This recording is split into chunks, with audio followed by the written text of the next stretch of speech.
Hello, coffee lovers. My name is Russell Volts from Lake City Coffee. Today we're going to talk about how to stretch your coffee dollar. We all know we love coffee and we know that coffee is getting more and more expensive. Actually, in the last 18 months, wholesale coffee worldwide has increased by 234% in 18 months. So don't be surprised if you get down to your coffee shop or your favorite drive-through and coffee's considerably more expensive than it was. So today we're going to talk about how to stretch that dollar, how to get better coffee, enjoy it more, and spend less money doing that. So let's start with number one. First of all, I understand black coffee's bitter. Coffee in general is bitter. It's kind of nasty, so you want that caffeine and you want some enjoyment in the morning, so you buy a liquid candy bar. So it's basically a little bit of coffee, a lot of milk, and a lot of sugar. So in a variety of different forms. So they're super sweet. We're talking, 200 to 600 calories, and it's going to run you about $6 to $8. Oh my God, $68 for a cup of coffee. It's literally a liquid candy bar that you really enjoy, and I get that. Now, if you wanted to take that same candy bar, liquid candy bar, and make it at home, it'd be a third to a quarter as much as what you're spending at the Sugar Shack. So keep that in mind. But if you went to black coffee, even blackened coffee, just black coffee, even if you could stand the taste, and we're going to get to that, we're going to show you exactly how to make black coffee so that you love it just as much as your liquid candy bar. So, but let's say you wanted to buy your black coffee from a coffee shop or, a drive-through, something like that, and put up with the bitterness and the nastiness of that flavor. It's still going to be only about 5 calories versus 600. It's crazy. 5 calories, you're only going to spend, a couple of bucks, $2, $3 at the most, depending on your size.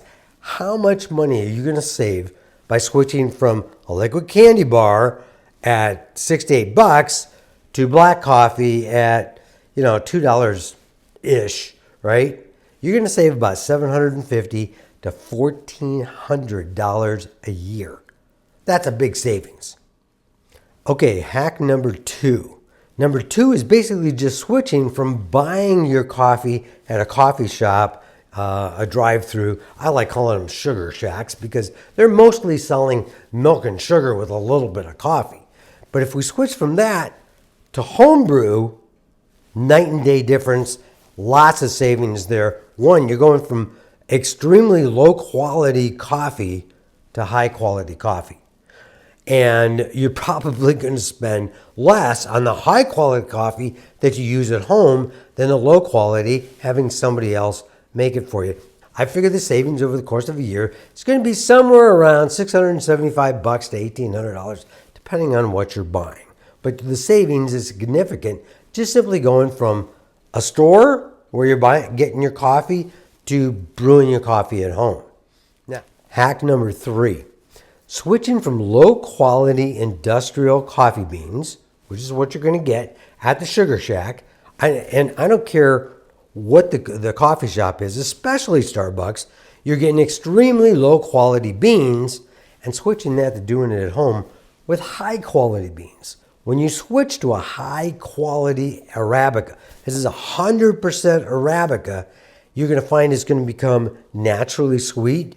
You're going to find prominent flavors like chocolate or nut or citric. There's a whole slew of different flavors you can get out of a coffee bean that you're never going to find at an industrial coffee company type of coffee, whether you buy it by the bag or you buy it by the cup.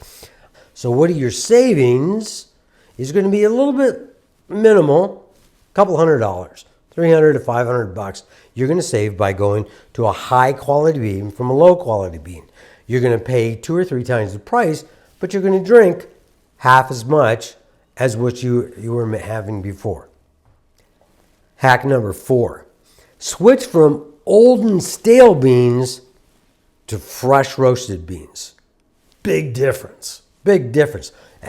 This is a sad truth, but most coffee beans that you and I can find out in the coffee shops or at the store or wherever, or even online, has been sitting in warehouses and on store shelves for months, if not years. The older the coffee, since it's been roasted, the longer that period of time, the more stale and the more bitter that coffee becomes. So it really comes down to getting super fresh coffee, like we do. You place an order with us, we roast it and ship it the same day. Hack number 5, switching from waiting in line at a coffee shop or in the drive-thru waiting. The average wait in the United States for a cup of coffee, I bet you're going to believe this, 5.6 minutes. You're going to wait 5.6 minutes.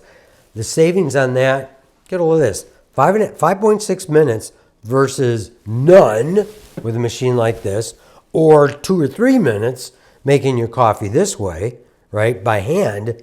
You're going to end up saving up to about 21 hours a year. Can you imagine you spend 21 hours a year just making coffee? Or waiting for your coffee? Waiting for somebody else to make you bad coffee? That's crazy. Machine. So again, thank you. Again, I'm Russell from Lake City Coffee, here to help you figure out how to save money and drink better coffee. Have a great day.